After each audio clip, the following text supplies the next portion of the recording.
Love that. Yeah, I feel,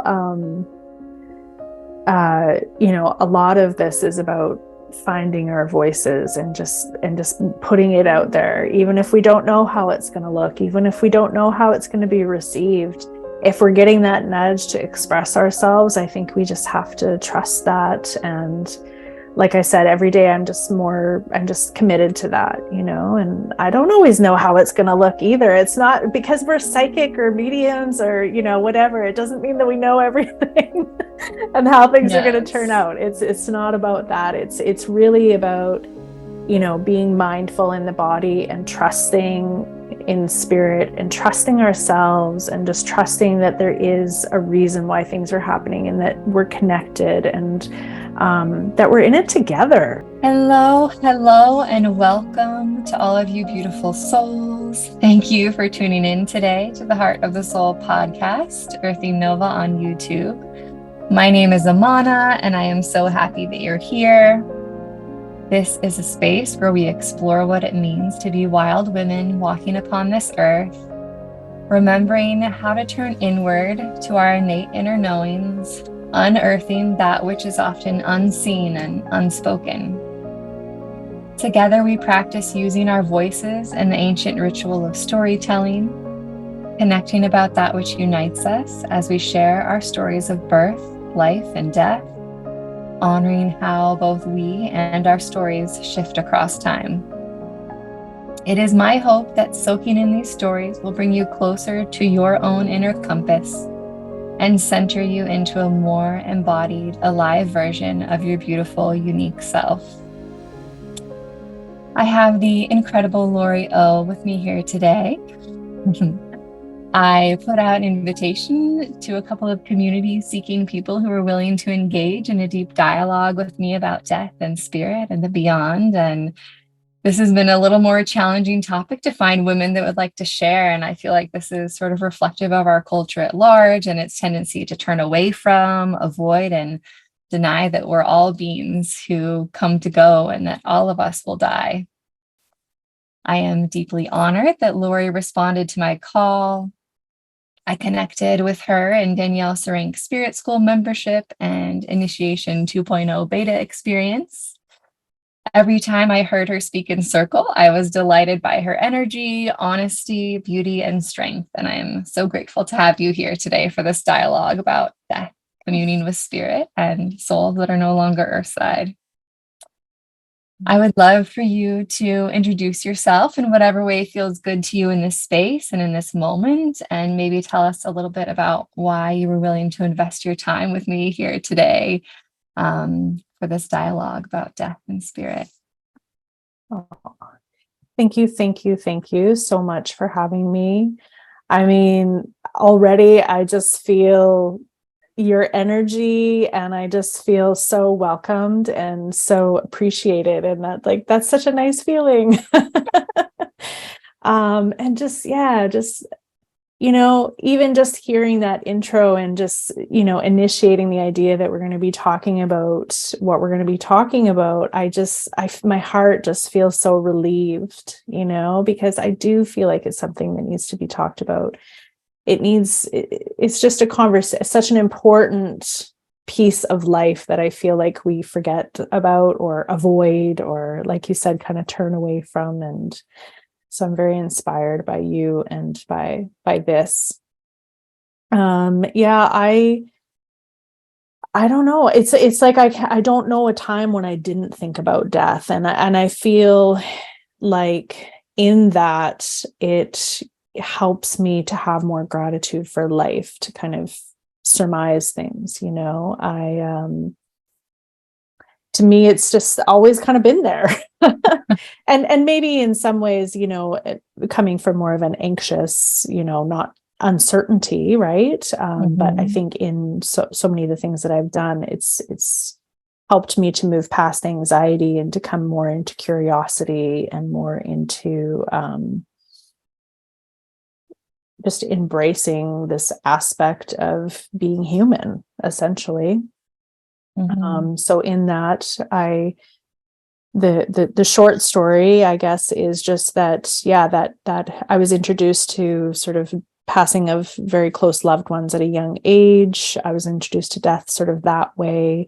And then, just throughout my life, I've just always been very curious and not really scared. Like I said, there was some anxiety there because I think there was things that I needed to learn.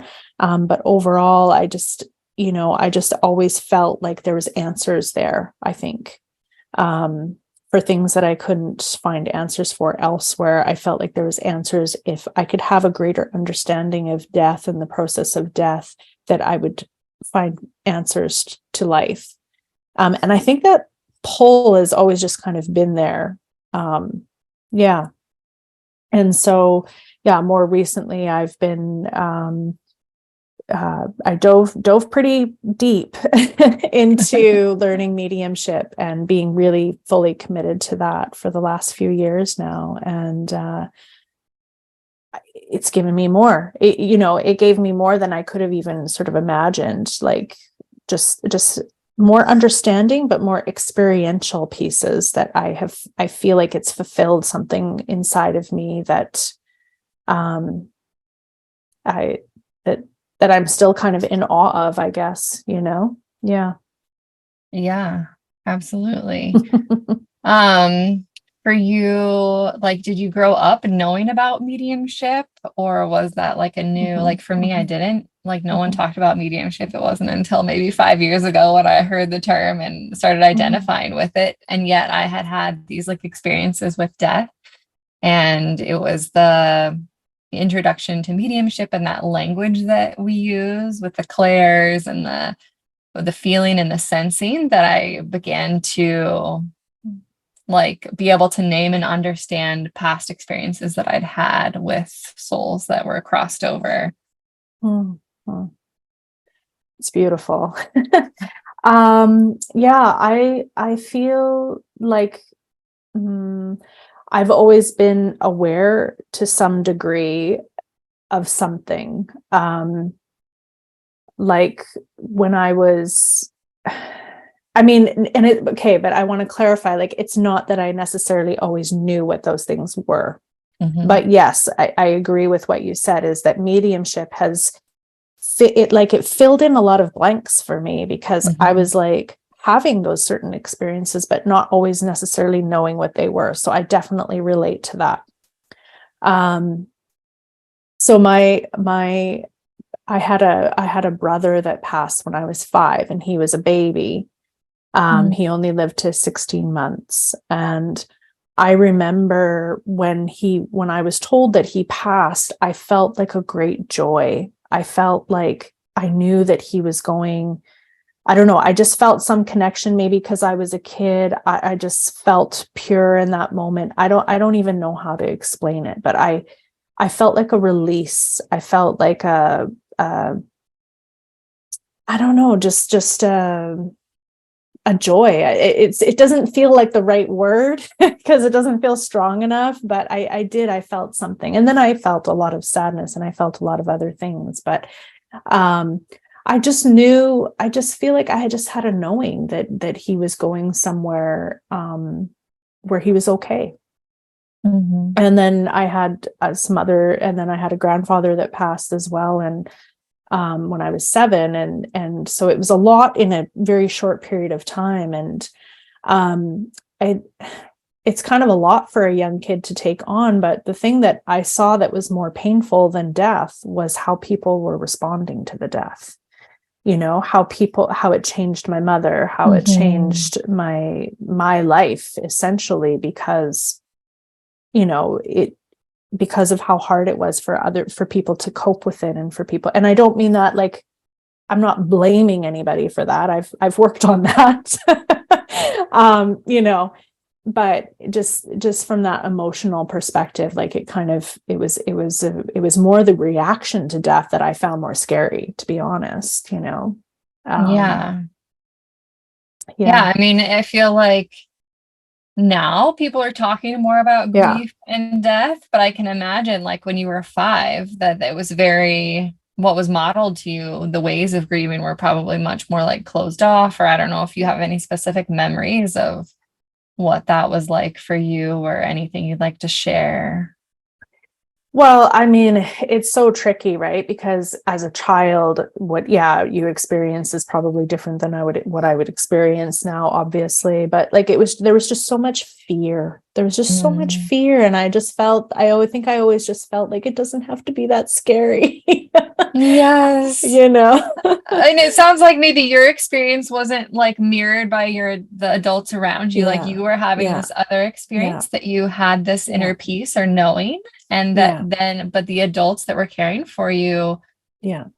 were not having that same peace. And so, Yeah, and it's so hard not to talk about grief when you talk about death, right? mhm. And so I can't, and that's why I do have compassion, because I really I can't blame my mother not having the skills to cope with, and I really do feel she did the best that she could, absolutely. Yeah. And so just to kind of go back to your question there about like, was I exposed to mediumship early on?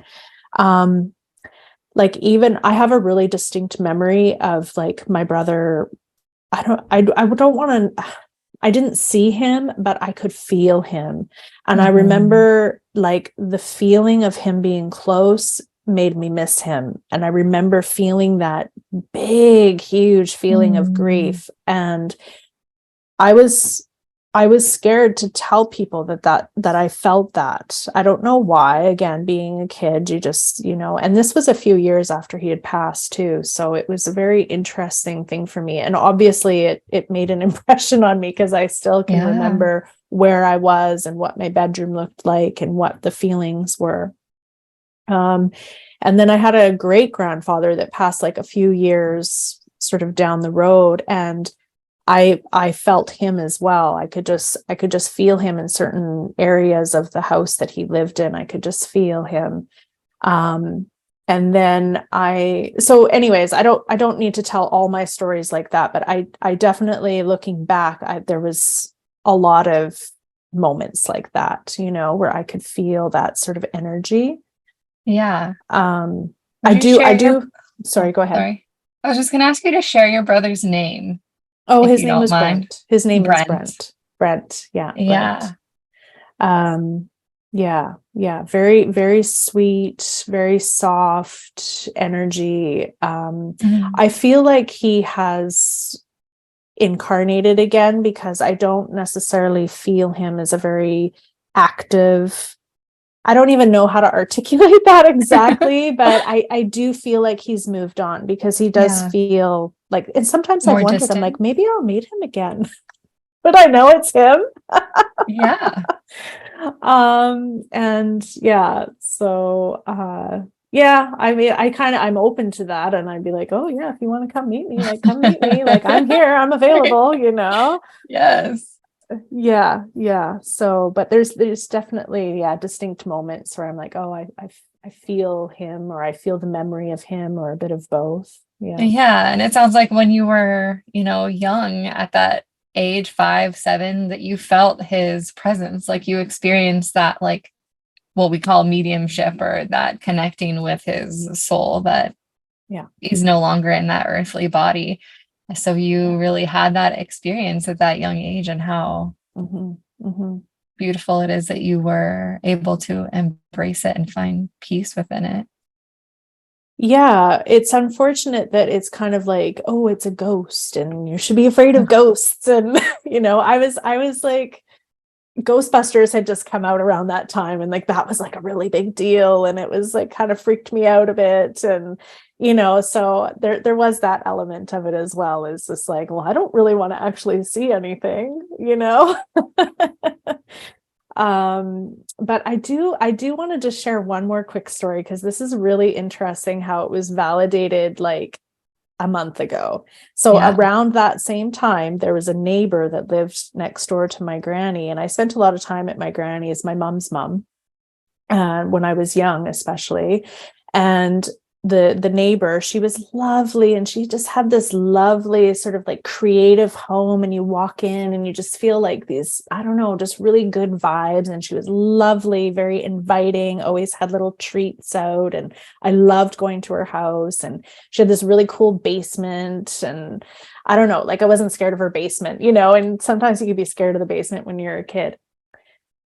But all of that, the whole house felt like that. But every time I would go into the living room, I would feel something. I would feel someone. And I was uneasy about it because it didn't make me feel warm and fuzzy. It made me feel like, well, what is that? Like the whole rest of the house felt this way. And I would walk into that living room and I'm like, I don't know about that.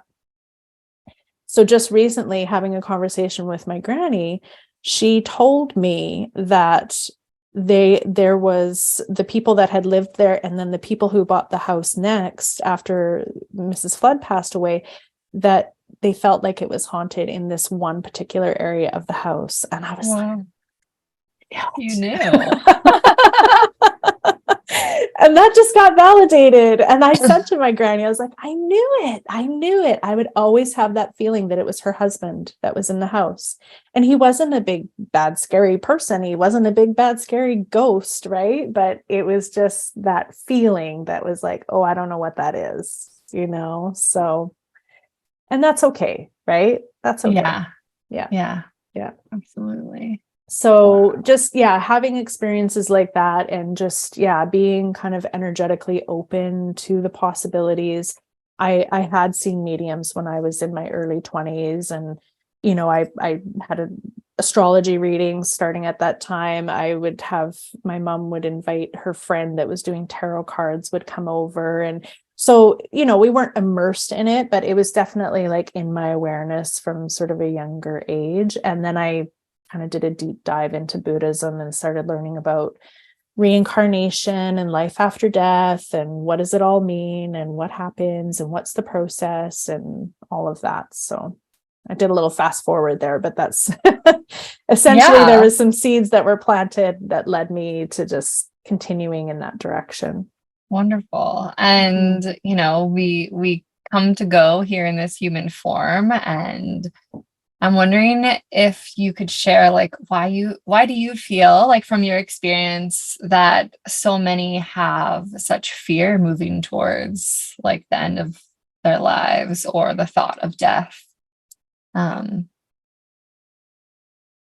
mean, there's a lot of ways that you could go about answering that question for sure. I feel like there's just a big gap, like I was raised sort of more on the Catholic side, nothing strict or crazy, but like I went to Catholic school, we went to church for holidays and stuff. I didn't go like weekly. There was some times that we went weekly, but not really too restricted. And I just feel like death has just always been left out of the conversation and education around it. What does happen to you? Why are we doing any of this? I feel like sometimes,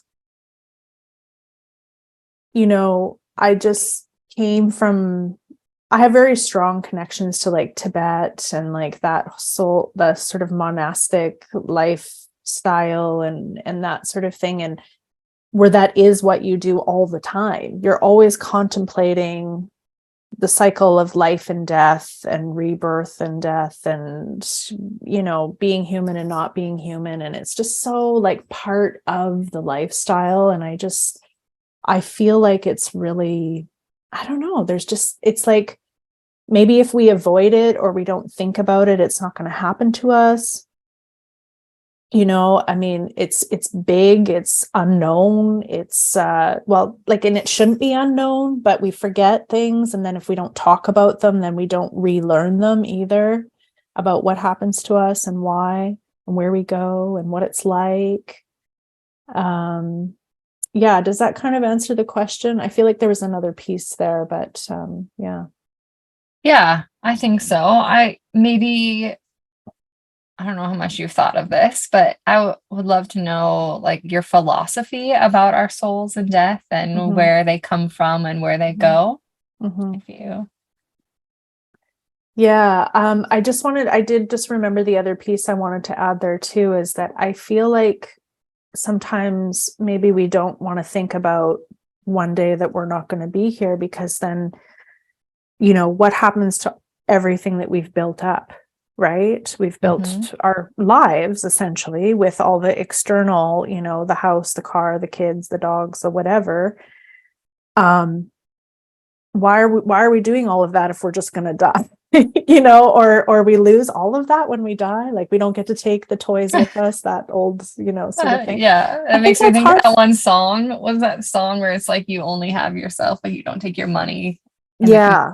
future, and that now I can't remember it, but But essentially, yeah. yeah, it's like, and then you're living in a society that puts so much meaning into that. You're like, Yes. it's like we can't comprehend both at the same time. Mm-hmm. And it is hard. It is hard because you do want to create this sort of material life, but at the same time keep in mind your internal life and that connection at the same time. And I feel like maybe some people just choose one or the other, and don't realize that you can blend both, maybe. Yeah. Do you think it's possible to choose just one? I don't know, because you're human, right? So you still Yeah. need to have like the external, things that keep you alive. Yeah, totally. Yes. You have to eat. You can't just like ignore that you're in a body. Yeah. Yeah. Yeah. And I've read a lot of, books about that, like, and just to say, just because it's the kind of easiest example, like the Buddha did try to not have all of those things, and that didn't work either, because then your body just can't survive, right? So but I think it's the attachment, right? It's the having the things but knowing that they're fleeting. It's having the things that knowing that they're not permanent. Not, I think it's kind of like being objective about it. So like, yes, I have all the things, but I also know that one day I have to move on from all the things, like, and that's super hard because the ego Yeah. wants to like, the ego wants to make it real. Absolutely. I mean, I feel like right now too, everyone wants to like be remembered or for them to live on in some way. And although I believe that we all do live on in certain ways, like, a few hundred years from now, I don't expect that those people that have come after me, like, will they might know my name or see my name written somewhere, but they won't really like know who I was or what I did in the world, really. Like even the very, very famous people that we write down and read about and are in history books, like we don't know that much even about those people, but there's this like desire or this like, I don't even know how to put it into words right now, where I feel like people are desperate to live on. But I feel very at peace with like, I guess I hope my great great grandchildren like think of me as, this mother, this woman in their line that they're standing on the shoulders of, just like I remember my ancestors, and that those women who birthed the women and birthed the women who birthed the women before me that I came from, but not in such a distinguished way that I feel like our culture teaches us to need or want or desire. I fully appreciate that.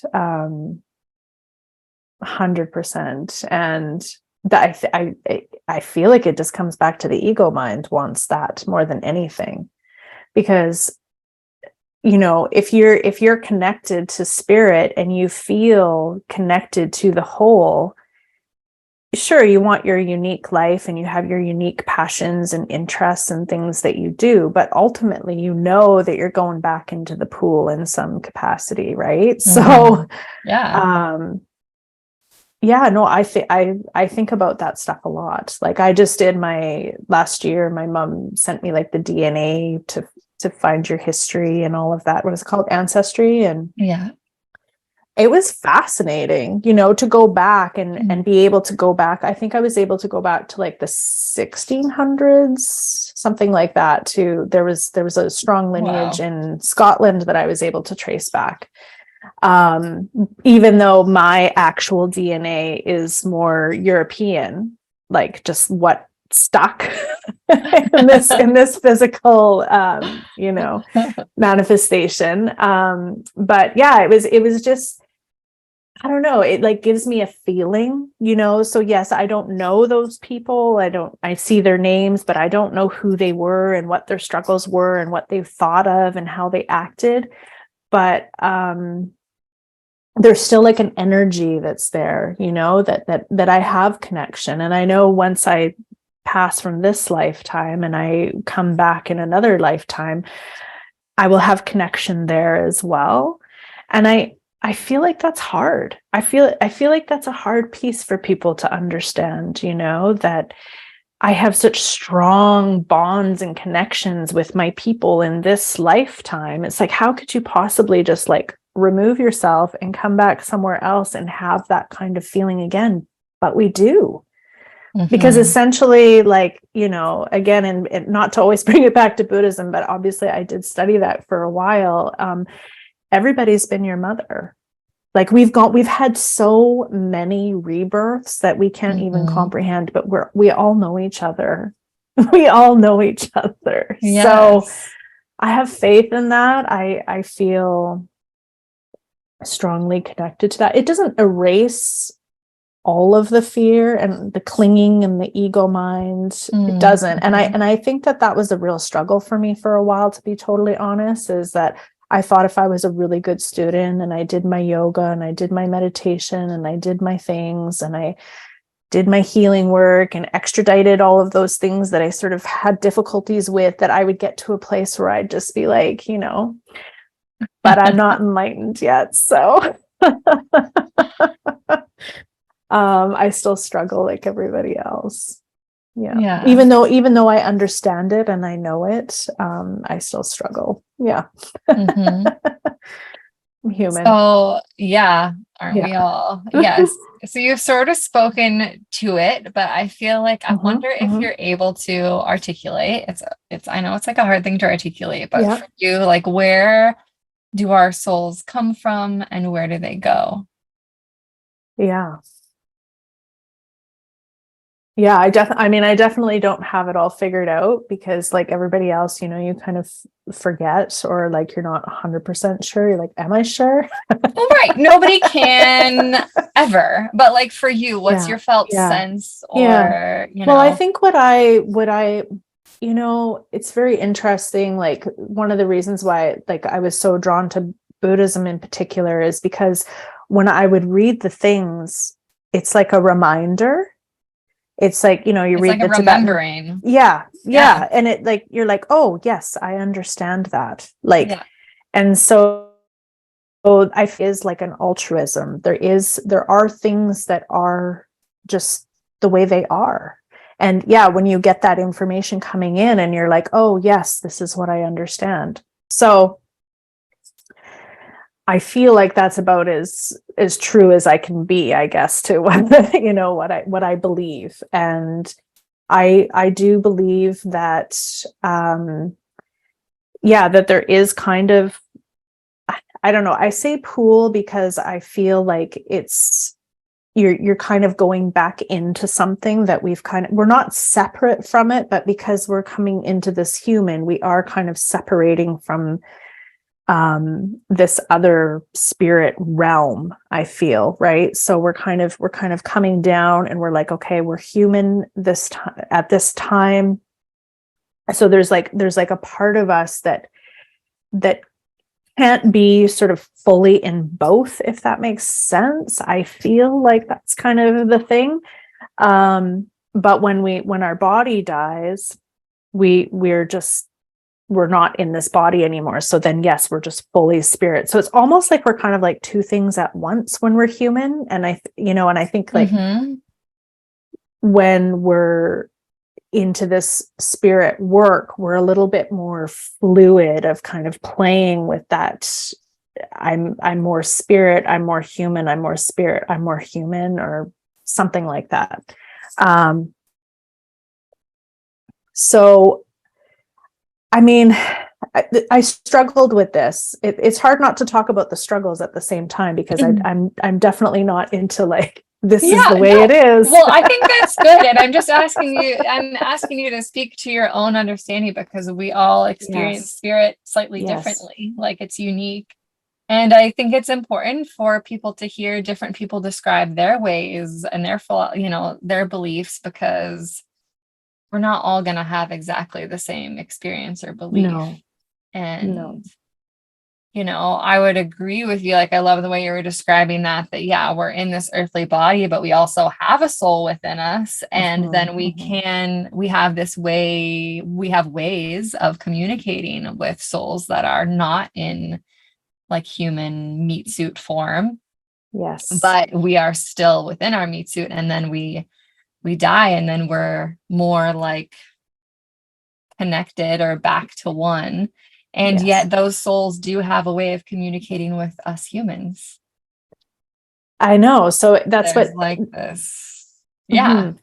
That I feel like that's the piece that's a little bit hard to really nail down, is like you go back into this collective pool of energy and souls, but there still is some individualism there. Right? Because your story is different than my story, is different than the other person's stories, yet we're connected and we're learning similar things, but we're all kind of at different levels or different, however you articulate, like explain that is really getting into it, but I love it. Like I'm so fascinated by it. And this is the thing, is I think mediumship has given me the opportunity to speak the way I want to speak. Like, I want to talk about these things. It's very fulfilling to me to let this part of myself be free, So again, I feel like that speaks again to our culture, like wanting to suppress or not hear about it or not talk about it. Like, I love that you're speaking that you feel good being free and having the language to express these, because like without language, like it's like almost like it doesn't exist. Well, and I feel like the comfort level is like, that person died, we just say goodbye, that person's gone. Like, we don't need to communicate with them. Like, I just have to get used to the fact that they're gone, or something like that. It's like, and I appreciate you need to move on and you need to go through your grieving process, and there's all of these things. Yes, but if you can communicate with them and receive healing, why not? Like, why not do that? Like, why not? It's great. It's such a fulfilling experience. It's like, there are pieces of myself that came back that I didn't even, if you would have explained to me going into mediumship myself to practice that would have happened that way, I don't know if I could have comprehended it. But going through it, it's literally like the pieces that came through filled blanks for me. Like, it filled holes for me. It brought pieces of myself back to me, and not in a fleeting way, not in like a temporary band-aid way of just making me feel good in the moment. It's cathartic. It's like holistic. It's on all levels. And I don't know how else you get that connection. It's just connection. Like, and I joke about this, and I'm curious if you may be not to turn around and ask you a question. No, go for it. So we're both mediums and we're having a conversation. And if we decided to do a reading for each other, or I decided to do a reading for you, what is this goes off that brings your loved ones in? Or, we have a meeting on Friday and your past loved one starts coming to me Friday morning. Like, how does that work? That piece, I don't know. Like, I'm like, does a light bulb go off? Like, ding, ding, they're going to meet. We can move in and come and talk. Yeah.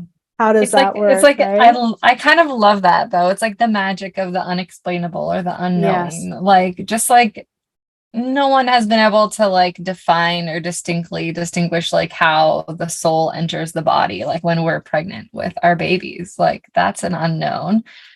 And this is just death, and the beyond is also one of those like unknowns that we have to, that gives us the opportunity to sit with and wonder in the magnificent magic of the unknown. And to trust. Yes, and trust. Like, Absolutely. and I feel like a lot of people don't trust life. There's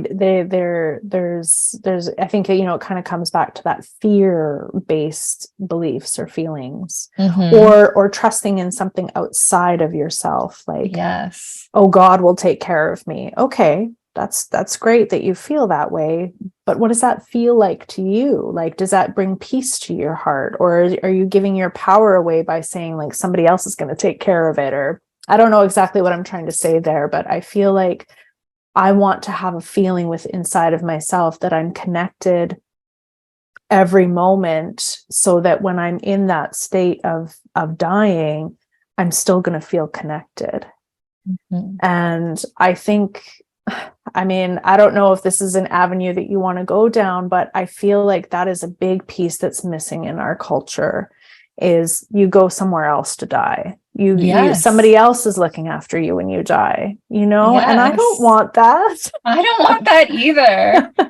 No, absolutely. I think it's sad that our culture has made this shift to removing death from the home and from being cared for by our loved ones. And it's really, death has been really, in my opinion, like overly medicalized and managed to the point of just, physiological death doesn't really happen very often anymore. On the, you know, other flip side, also physiological birth isn't happening very often either. But yeah, would you like to say more about your thoughts of death and how they've been? Yeah, I know we could probably do another whole podcast about that piece for sure. Yes. Yeah, I mean, I just to touch on it at least, you know, my eyes really got opened when I read Medical Assisted in Dying. She was actually a maternity doctor for 20 years, and then she became a doctor that I don't, is there a title for her? I can't think of it right now. Maybe hospice or palliative care. No, she comes into your, well, she can go into there, but she's the one that comes and helps, does assisted suicide, like does assisted death. Okay. Sorry, I don't think they use the word suicide. It's assisted death. And she's from Vancouver Island, where I live, and this is actually one of the most the areas in North America, I think this is still the current stat, where it's used the most. And anyways, I reading the book, I was so my eyes were very open to what you were just saying, how there's so much red tape, and it's all this like political medical system, like it's really hard to get approved for that. And these are people that are suffering, and they literally just like they want to go. And I think that absolutely should be a choice that people are given. And so there's the spiritual aspects of death, but then there's also like just the practical physical aspects of death that I think we're also completely disconnected from. You know, like I'm like, I say to my husband and my kids all the time, I'm like, I don't want to be kept alive for 7 years and I can't eat and I can't talk and I can't do anything. Like, I don't want that. Please don't do that for me. And so it's not to, I think it's part of our learning process, you know, and I think it'll come around full circle, and there will be more alternatives. But right now it's just kind of about, like, I think they used to just really just try to keep, it was like life prolonging. Yes, I was trying to find that word. Like, it's like, how do we keep people living longer? And it's like, well, maybe people don't want that. Like, you know, and there used to be more of a natural process to it. And now it's like, oh, well, we could actually do this, this, and that to keep things. Why keep things going longer? So even in that, there's like a denial.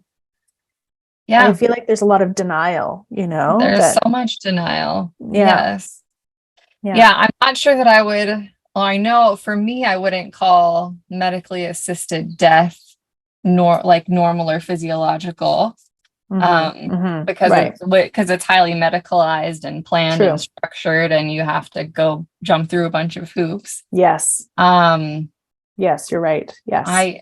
For me, I hope that in the years to come, we might be able to return to more people dying at home and having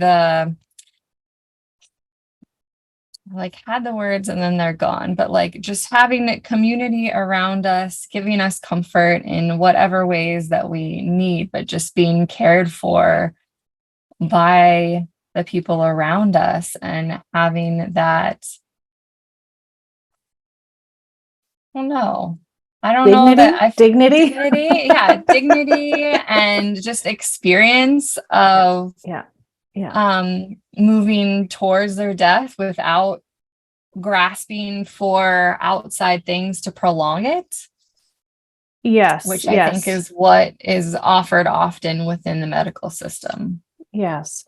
And I think why I brought up MAID is that I agree with you. Yes, it is very medicalized, and it's very, there's things that you have to do. It's complicated process.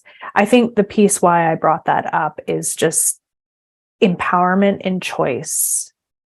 Like, you're at the end of your life, you're in excruciating pain, and you can't eat or drink or hug your loved one or whatever. I think it would be nice to be able to have a choice. So I feel like that's part of the choice. And then what you're saying is part of the choice of how and where and ceremony. Like, we haven't even touched on that. Yes. You know, like so there's the, I don't know, whenever I see any clips, and you probably have way more information on this than I do, because I'm just kind of at the cusp of thinking that I might kind of go into like death doula work or that sort of thing. I don't have a lot of experience with actually being with people that are dying. I have a little bit, but not a lot at this moment. But like, when I see any clips, videos of people like singing around somebody that's passing, and that's like, it just like melts me, because I just feel like that is exactly what I would want.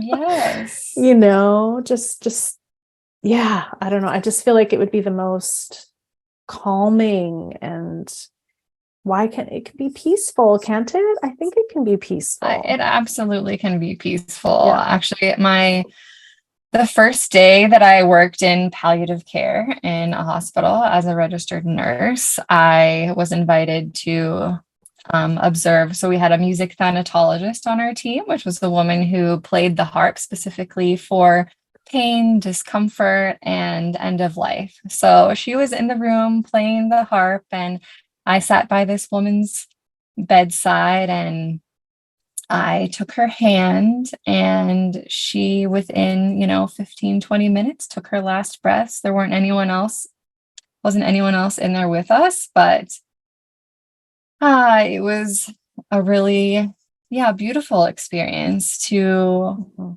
have her. I wish that she had more loved ones with her, but I was grateful to have been there to witness, and that she had this music playing in her space. And I don't know, that your share also made me think of just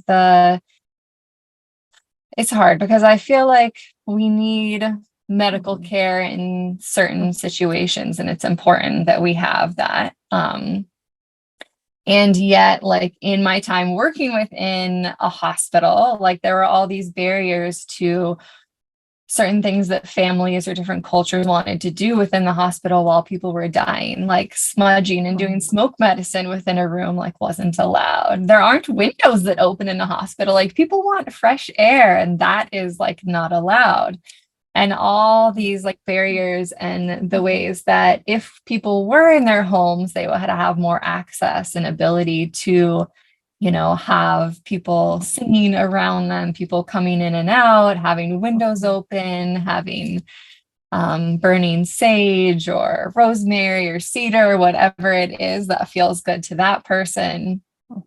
And so, but I feel like it's a collective thing, that it can't be just the dying person wants that for themselves, because if they don't have the community around them that is willing to offer that kind of nurturing and dedication nearing the end of their life, then it's not possible. Yeah, it would be nice to be able to, you know, have designated like birthing centers, designated, if you couldn't do it at home, you know, places to die, right? That isn't the hospital.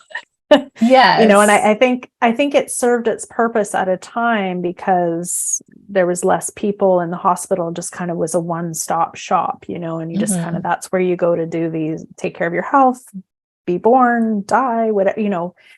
But yeah, it'd be nice to kind of deinstitutionalize those things, right? Because I found, I think this is relevant, but like I found like even with birthing process, they're so busy trying to stay within protocol and trying to make things sort of unfold a certain way. It's a very like, it doesn't always go that well because birth isn't linear, but they want to make it linear. Oh my goodness. Yeah.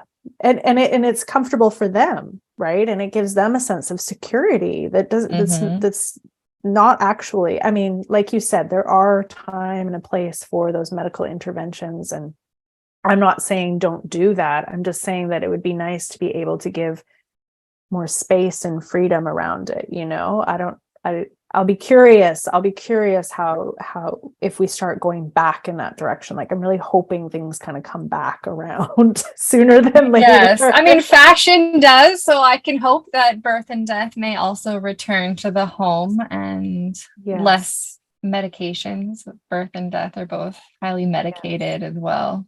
Yes, absolutely. Yeah, and I feel you know, I just hope that people, I think one of my desires in mediumship is to, you know, I don't know if educate is the right word, but like guide people to understand that it's just the relationship is different. You still have a connection, and I understand that you physically miss the person and having a conversation. I do understand that, and there is grief in that for sure. Absolutely.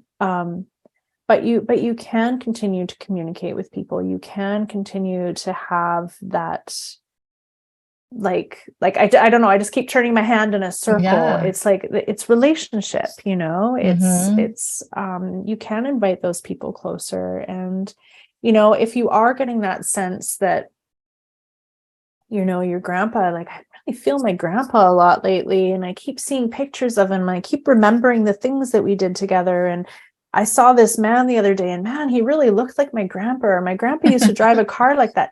He's around you. Yes.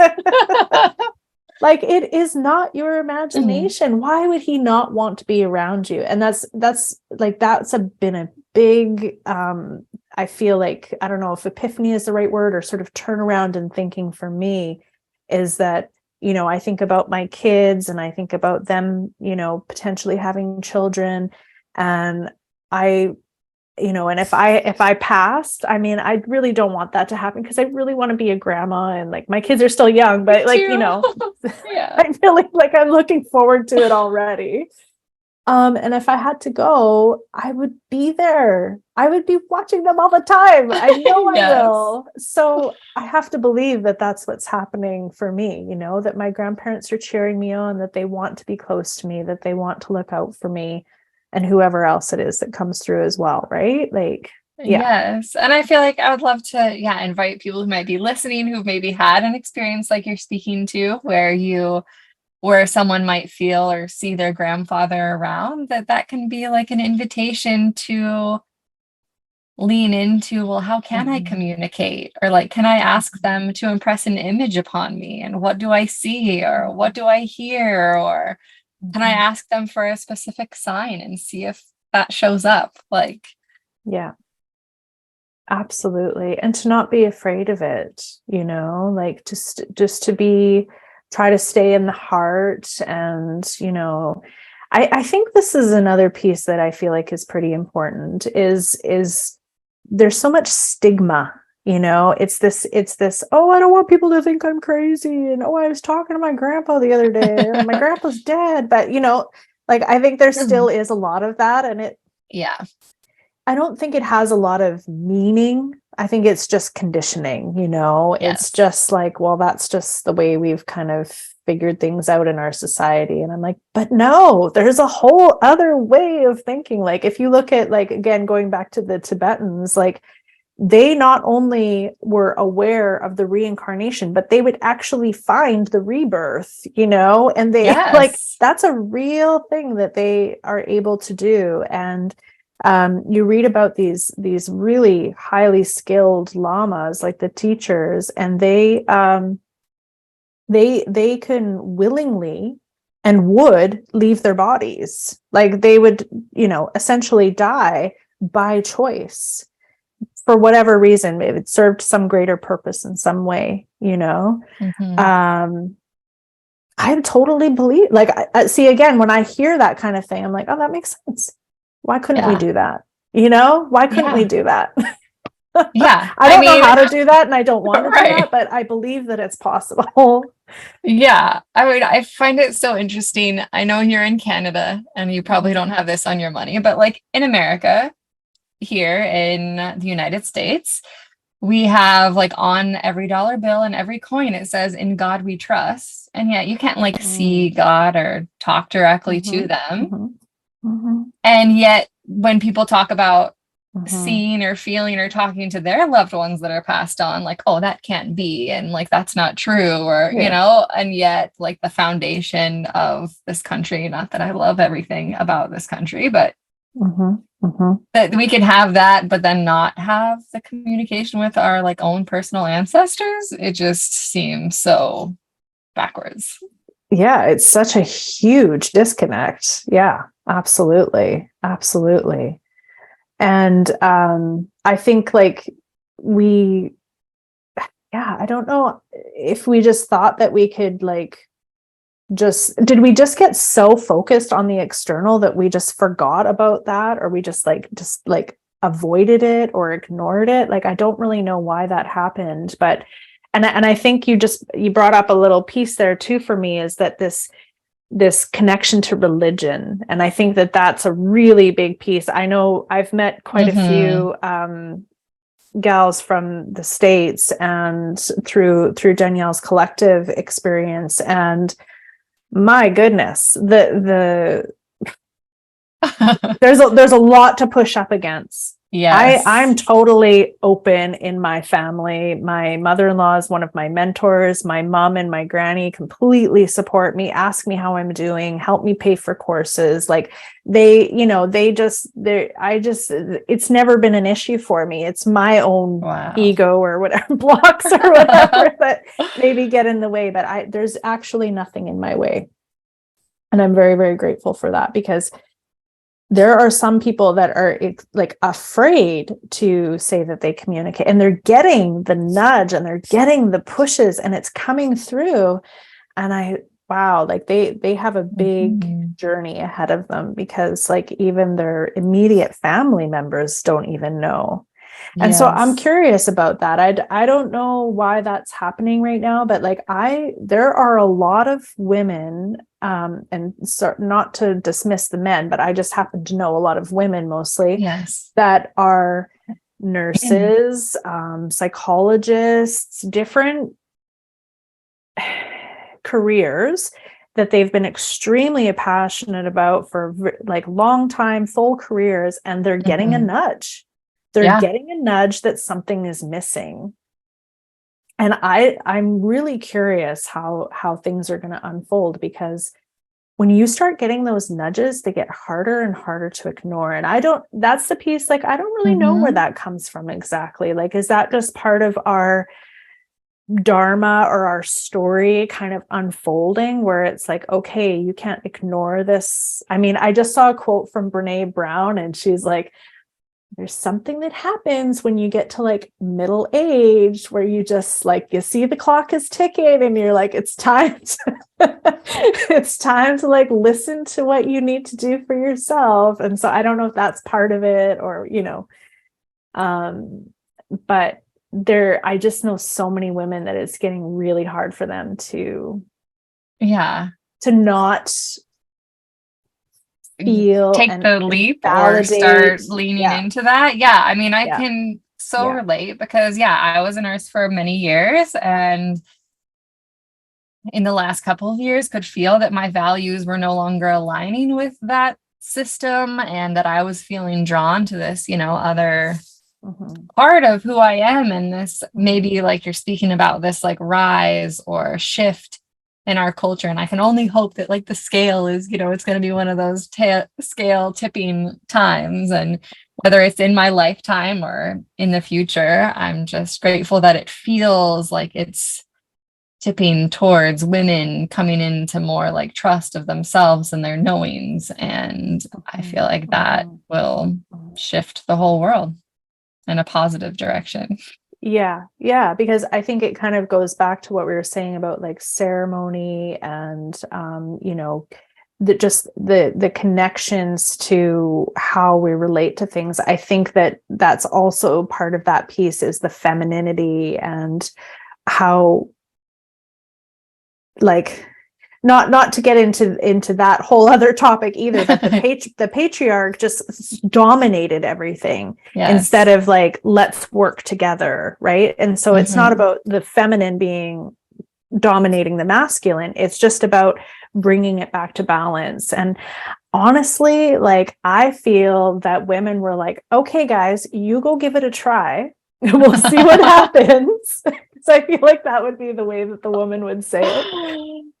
And it's not working. So it's like we're being told or nudged or guided that it's time that we speak up, and we share our ways, and we find our voices, and we just own it. Like, start putting it out there. And like, our words have vibrations, our words have ripple effects, and we're putting that energy out into the world. And like, no doubt that there needs to be some masculine structure, and this is kind of how things are sort of formulated, but there can be this beautiful divine energy within that. Even my husband works at the hospital here, and he works at the hospital in Nanaimo, and he's like, all the bosses are women now. He's like, he sees there's changes. And I don't know how that's going to ripple down, because they could be very masculine females that still are running it the same way. I don't know. Right. But it's interesting. We'll see.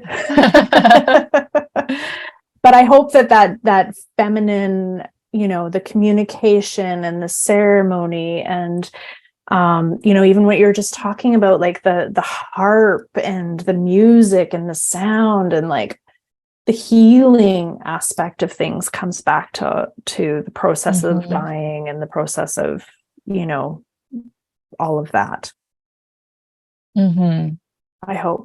I hope that's what happens. Yes. And I just got this feeling too. I just have to say, when you were talking about how you were a nurse and you were getting that tug into other things, I was like, you know what? Wouldn't that be? I was just visualizing myself if I was in the hospital, or I was kind of visualizing somebody being in the hospital. And I was like, wouldn't that be so cool if your nurse could come in and be like, would you like a tarot card reading? I could just pull like 3 cards for you. Yes. It would uplift people. So, if it's what they were open to, obviously not everybody would be, but I don't know. I just feel like it would be just such an upliftment. And isn't that what healing is all about, right? Is just bringing people up. Yes, that is what healing is about. I wouldn't say that's what hospitals are about. Yeah, I know. I am grateful. Like the team that I was on, I actually did get to practice Reiki as part of my job as a nurse. Okay. I got paid as a nurse to also offer Reiki to patients, to Cool. people. And so I really appreciate that. But that's not in most hospitals. It's a very progressive aspect of palliative care specifically. But yes, Reiki is such a beautiful support, and that's actually been my connection to people that are passing is that I've gone in and done Reiki for people. And it's so helpful, like so supportive for the person that's passing, but I think also it's very empowering for us that are on the sidelines, maybe feeling kind of helpless and like, oh, I don't know how I can support, or what can I do to make things better? And it's like, well, you could just offer healing energy, right? Like that's something that anybody can do, and I think it gives you a sense of connection and being able to do something, even if it is just a little something, which it's not, it's a lot of something. yeah. I mean, our energy, our life force, like that's so much. Our time is worth something. And just to bring it back to the mediumship, I was sharing my stories of how like I could see that there was some connection, and as I said now, like I have been sort of in a family where I can talk about these things. Reiki was actually a big piece for me. So I learned Reiki over 20 years ago, like 2001. And I didn't really know at the time because I didn't really have like a full mentor that was kind of working with me. And, it was still a little bit more obscure. I think it's just a timing thing, but it did open up clairs. I started having a lot more past life memories. I started having a lot more psychic information coming in. I was a yoga teacher at the time, and I could sort of feel like different things that were happening for people, or, what people were unloading, maybe, de-stressing. And getting sense of people's, I don't know if I necessarily was doing mediumship, but I was definitely connecting into people's like higher self kind of guide energy. I feel like that was sort of more what I started with. Again, kind of looking back, I can see it more clearly. So when I was being drawn, it was actually my grandfather who kept coming through really strongly. And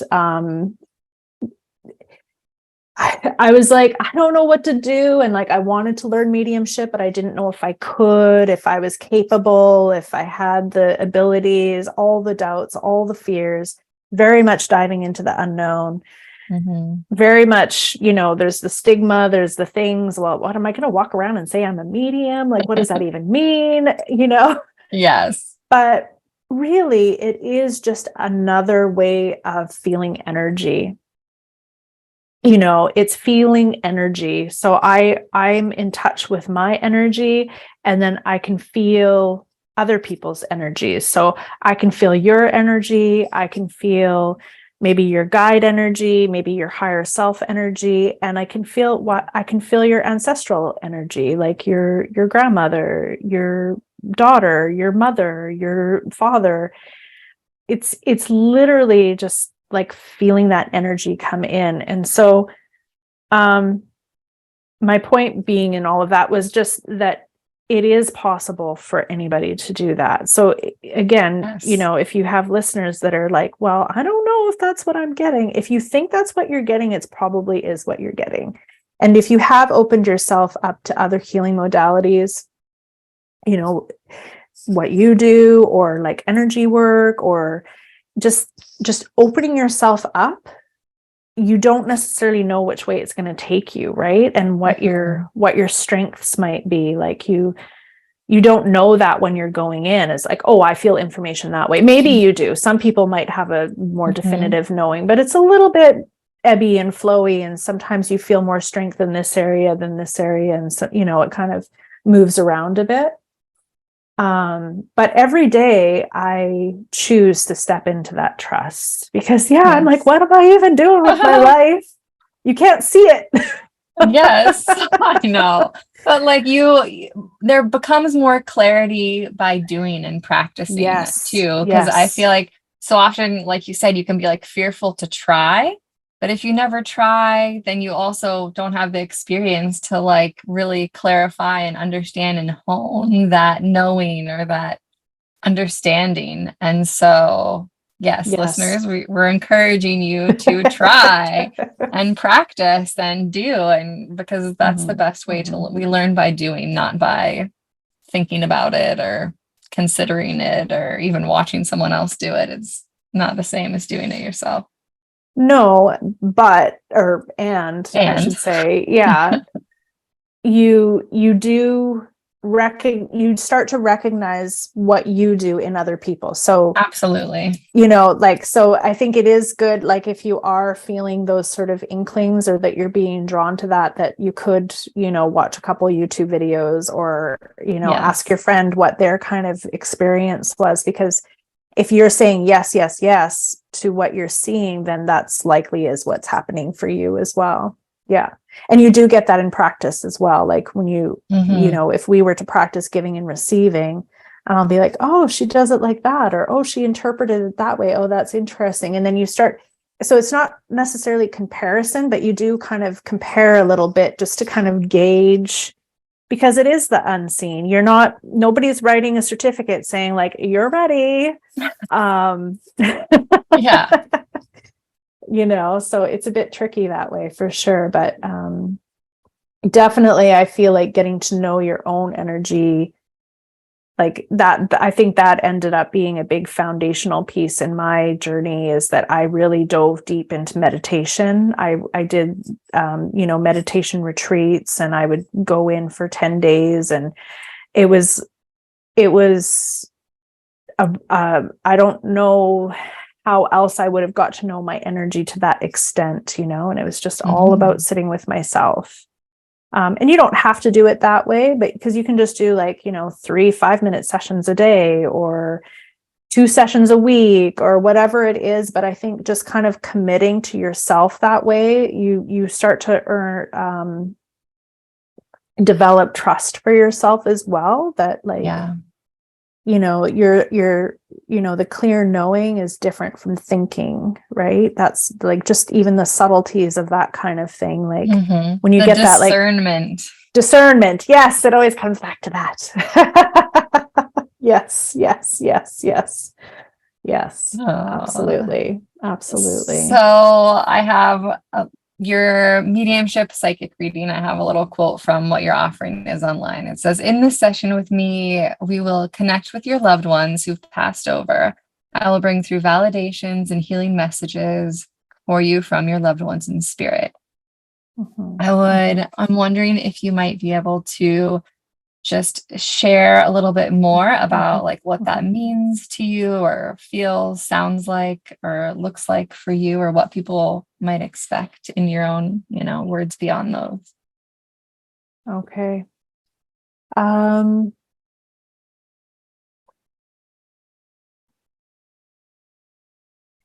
I feel like when there's that urge inside of you that you're looking for answers and you're looking for connection, and you're drawn to see a medium or a psychic medium, you may not know exactly what it is that you're looking for. And when you come and you sit down with me and you say, you tell me a little bit about yourself, and we go into the session and your past loved one comes forward, it's not like I know what you need. It's not like I know what you need to hear, but there's something that happens where, you're the sitter in front of me. I'm the medium, essentially, I'm like the liaison here. I'm in the middle, and I'm a channel, essentially. I'm bringing in the information that I'm receiving that's for your highest and good. So you can take me out of the equation, actually, and you can receive that information directly. but maybe that's just not where you're at, or that's not what you're spending time doing. So I'm here to facilitate that communication, right? So whatever it is that you need to hear, whatever it is that you need to know, is just coming through me as a communication that's directed for you. So, I mean, you might come into a reading thinking, oh, like, I kind of want to know more about this, or this is something that's really been bothering me, or yeah, I feel like I've been seeing grandpa around lately, and is that him? And does he have a message for me? I think, again, it is a little bit like stepping into that trust and committing to yourself that you're willing to find out more information, right? And so whatever it is that you need is what's going to come through. You know, so each time I go into a reading that I'm doing for somebody else, I have to step into that trust, that I trust myself to receive the information without my ego getting involved, and just be that clear and present channel, and then bringing in spirit and understanding that the information that I'm getting is from this particular spirit. Or sometimes you have 2 or 3 that come through, you know, or you start out with, you know, spirit of grandpa comes through, and then it, you know, his messages come through, and then, you know, the spirit guide information might come through, and might get information in there for you. And it's interesting, like, you know, if I was to transcribe a reading and write it down, it might not sound like a lot, but it's there's something in the meaning of how it's received, right? Like, I love this one story because it's just so simple, but it was so profound for me. And it was before I was learning mediumship. And I went to go see a medium that she just kind of lives up the road from me here. She was a friend of my mother-in-law's. And my aunt came through. She's technically my great aunt, my grandmother's sister. And she had like the white carpets. It wasn't fancy or elaborate, but everything that she had, she really looked after. Everything was clean and fresh, and just, I don't know, every time I walked into her house, it just had this certain vibe to it. This is feeling very clean and organized, and you know, just kind of almost like minimalist, but everything that she had was just really well looked after. And she came through in a reading, and it was the timing that it came through as well. And she said, don't worry too much about everything being perfect. And it was exactly what I needed to hear. My kids were small, and I was like barely keeping my head above water. And, you know, it's like, I still needed to do the dishes, but I didn't have to worry about it so much, you know, that things weren't a certain way. And that message came through daily for, I don't know, maybe like a year, or it was a long time that I needed to keep hearing that message come through. And that's so simple. And did I know that I needed that? No. Did I know that was going to come through? No. There was a whole other, you know, massive information that came through, but that was the thing that gave me a piece of myself back, that helped me to be more accepting of my situation. Yes. I mean, what a gift. I mean, that's just to speak to, you never know, like, when you invest in a mediumship reading with someone, like, what you will receive and how transformative and impactful that can be. Yeah. Impact is a good word. Yeah. Yeah. It had a big impact on me for sure. Absolutely. And I mean, yeah, more profound messages can come through, and you could get really like mind blown by something. Or it can just be like a really subtle, gentle, coming back to yourself in some way kind of energy, right? It's yeah. And I think all of those ways are important and purposeful, you know, yes. all of those messages. Yes. And I just wanted to add one more quick thing there, is that each medium is going to have a bit of a different style, you know? And I think that's why so many that are drawn to Danielle as a teacher and a mentor. One of the things that I really responded to in her is that she's like, here's, you know, the mediumship curriculum, find your way. And I just really appreciated that, because like I've never really been one who wants to be like, I just don't think it works that way with energy work, that it's like A, B, C, and it's strict and it's black and white. I think that is similar with Reiki healing energy as well. Like, I don't know exactly what you need, but the Reiki energy is going to come through. I'm a channel, and it's going to, do what it needs to do for you. Right. So yeah. Absolutely. So there's a medium out there for you. If you go to one medium and you don't have a good experience, please try again, because there are so many amazing readers out there. And I say that for massage too. I do massage as well, and it's like, you didn't have a good experience with that massage therapist, go to somebody else, because everybody's going to have their own way of doing things. Yes, they all go to the same school. They all do, RMT, especially massage therapists, they're a little bit more restricted, but they still all have their own way. They still all have their own style, just like nurses do, doctors do. I mean, it's everybody's got their own path within that strengths and that energy. Like, I mean, the energy does matter. The energy of someone's presence makes a difference in all those different scenarios. Yes. Yeah. I love it. Well, please share with everyone that would like to invest in a reading or offering that you have, or follow you on social media. How can they connect with you? Yeah. So I would say that I'm still like building my business. So I'm kind of doing a lot of different things at the moment, which I love, because I'm just kind of figuring out, and things are going to change and move around as well. But right now, yes, I'm offering Reiki. I have a couple of different, avenues that I'm working with Reiki. I'm doing Reiki readings. Right now, I really like doing psychic Reiki. So for me, that's a combination of doing like a Reiki healing reading, sort of reading people's, we say reading a lot, by the way, people. Reading is because we're kind of, sensing where your energy is at. And so like, it's like we're reading the information in a sense.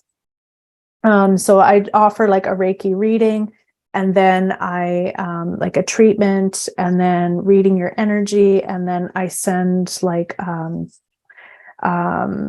I do like a voice recording, because I get messages come through. So that's why I'm calling it psychic Reiki, and that's via distance. So that's like not even meeting on Zoom. That's just you booking the appointment. And then I do the healing reading distantly, and then sending the voice message via email. So that's kind of a new thing that I've been doing that I really love. I think I've been doing it that way for a while, but I'm kind of formulating that a little bit more with a little bit more structure. And I'm also doing that for people's spaces.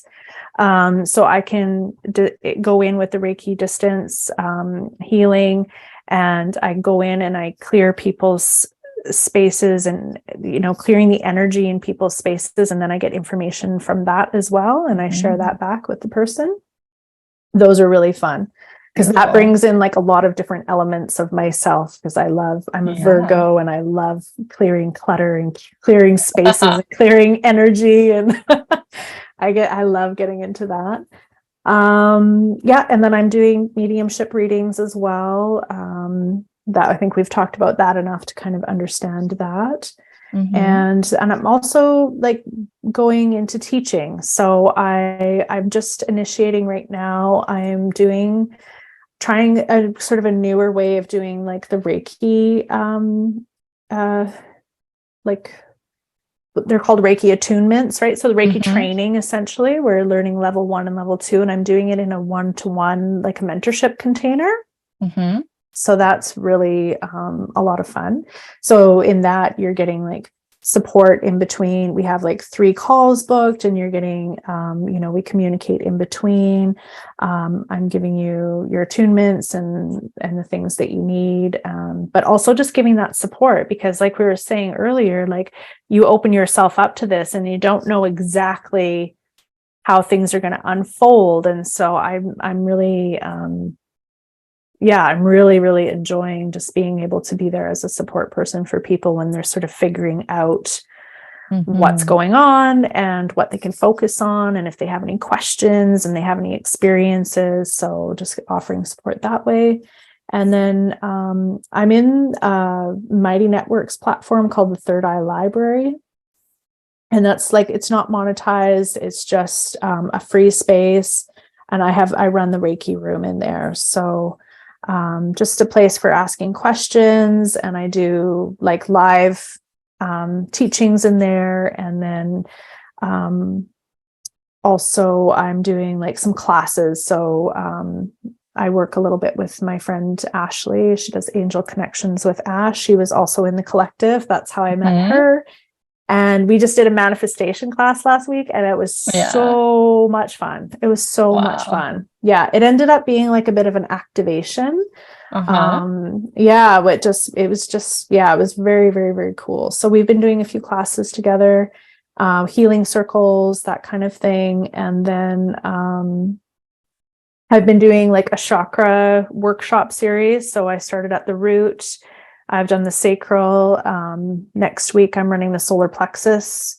So it's like 75 minutes, just kind of deep diving into that one particular chakra. Another really great way to get to know your energy and, is through the chakra system. Which, whether you do cover that in Reiki or you can kind of just learn it separately, but it is a really helpful way to get to know your energy. I think that's about it for now. Good. Yeah. And I'll include links to, website and the Third Eye and your social media. But if you also want to like just state your website right now and your handle. Sure. So I go by Medium Lori Ough. I do other things, as I just said, but that's the name that I'm using. So Medium Lori Ough. My website is that, and my Instagram is that as well. Yes. And I'm very open for questions, like inquiries, anything, through Instagram or email. And then also in the Third Eye, there's a lot of information in there, and also opportunity to ask questions or, reach out or connect in that way as well. Wonderful. Thank you so much for your time and energy and wisdom and stories today. I feel like we just, covered so much terrain, and I'm really grateful to have like spoken some of these things out with you, the unspoken, spoken. I love that. Yeah. I feel, a lot of this is about finding our voices and just putting it out there, even if we don't know how it's going to look, even if we don't know how it's going to be received. If we're getting that nudge to express ourselves, I think we just have to trust that. And like I said, every day I'm just committed to that, and I don't always know how it's going to look either. It's not because we're psychic or mediums or, whatever. It doesn't mean that we know everything and how things are going to turn out. It's not about that. It's really about, being mindful in the body and trusting in spirit and trusting ourselves and just trusting that there is a reason why things are happening and that we're connected and that we're in it together. Like community. We didn't even talk about community, but community is such a huge piece for all of this. For all of this. Yeah. So thank you.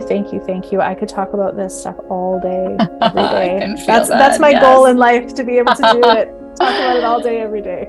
Yes. Beautiful. Thank you. Thank you for tuning in today to the Heart of the Soul. If you love the podcast, I would be so grateful if you would choose to subscribe, rate, review, or share the show.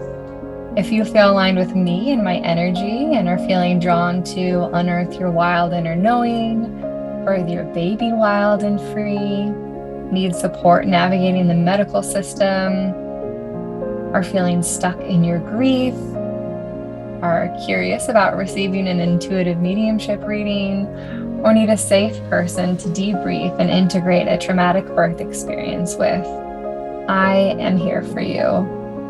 I have walked alongside women and mothers for over a decade, witnessing real healing, change, confidence, and stability be unearthed in them. I believe that women claiming their sovereignty, returning to their own inner knowing, and embodying their wild will truly transform the world.